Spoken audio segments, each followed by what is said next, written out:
Hari ini kita mau merenungkan satu tema yang kayaknya nyentuh banget buat kita semua, yaitu bangkit dari kelumpuhan batin.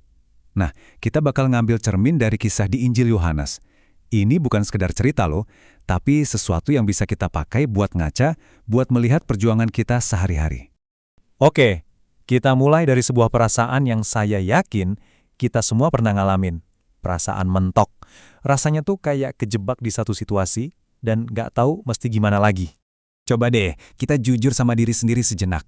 Pernah nggak ngerasa begini? Kayak berputar-putar di masalah yang sama, itu-itu lagi, sampai rasanya udah capek banget dan nggak ada harapan. Nah, perasaan inilah yang kita sebut sebagai kelumpuhan batin. Dan kelumpuhan ini bentuknya bisa macam-macam ya. Bisa jadi kebiasaan buruk yang rasanya kok mustahil banget buat diubah. Atau hubungan sama orang yang kita sayang, tapi kok rasanya buntu nggak ada jalan keluar. Atau mungkin yang paling berat, rasa putus asa yang diam-diam nyelimutin kita, bikin kita ngerasa sendirian di tengah keramaian. Ini nyata banget, dan ini manusiawi banget. Nah, perasaan-perasaan inilah yang jadi inti dari sebuah kisah luar biasa di kolam Bethesda. Di sana, ada seseorang yang mengalami kelumpuhan ini secara harfiah ya, dalam arti yang sesungguhnya. Dan tahu nggak, udah berapa lama? 38 tahun. Coba dibayangin, 38 tahun itu bukan waktu yang sebentar loh. Itu penderitaan yang mungkin udah jadi bagian dari hidupnya. Mungkin bahkan udah jadi identitasnya. Sebuah penantian yang rasanya, ya ampun gak ada ujungnya. Dia ada di tempat yang konon bisa menyembuhkan, tapi ironisnya, dia nggak pernah bisa sampai ke sana. Setiap kali ada kesempatan, selalu ada yang lebih cepat. Tahun demi tahun berlalu, harapan itu pasti terkikis. Jadi semacam rutinitas penantian yang sia-sia. Dan di tengah kepasrahan itu, terjadilah sesuatu yang mengubah segalanya. Yesus datang. Dan ini poin yang penting banget. Yesus yang mengambil inisiatif. Dia nggak nunggu dipanggil atau diteriakin. Dia yang proaktif, melihat orang ini dan justru menghampirinya. Ini gambaran rahmat yang luar biasa. Rahmat yang mencari kita, bahkan saat kita udah capek banget buat mencari. Lalu Yesus nanya satu hal yang sederhana, tapi dalam banget maknanya. Maukah engkau sembuh? Kalau dipikir-pikir jawabannya kan harusnya, ya tentu saja. Tapi pertanyaan ini lebih dari itu. Ini soal kemauan, soal hasrat. Apakah kita ini benar-benar pengen berubah atau jangan-jangan kita udah terlalu nyaman dengan kelumpuhan kita? Yesus seolah-olah mau menyalakan lagi api keinginan untuk bangkit yang mungkin udah lama padam. Sekarang, yuk kita lihat dari sudut pandang yang lebih dalam lagi, lewat kacamata Santo Agustinus. Wah, beliau punya interpretasi yang brilian banget soal kisah penyembuhan ini.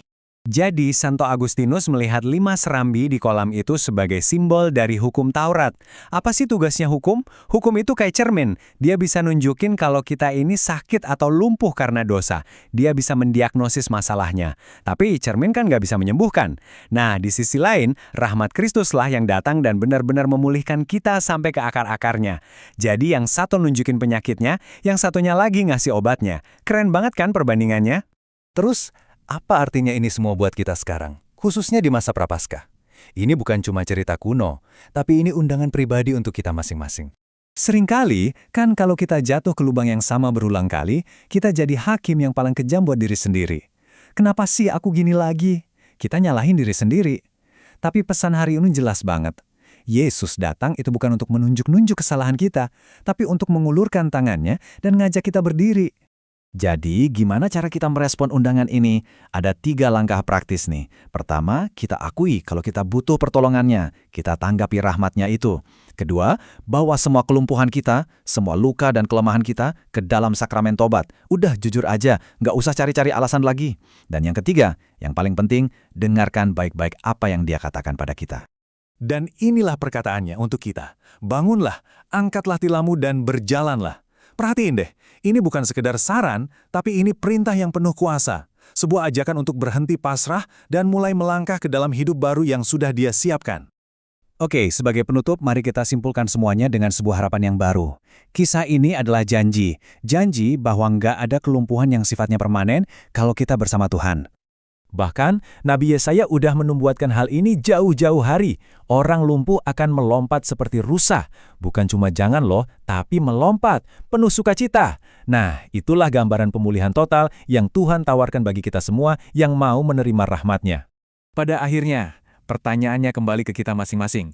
Setelah mendengar semua ini, siapkah kita untuk bangkit?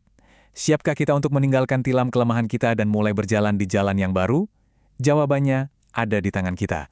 Semoga Tuhan memberi engkau damai dan kebaikan.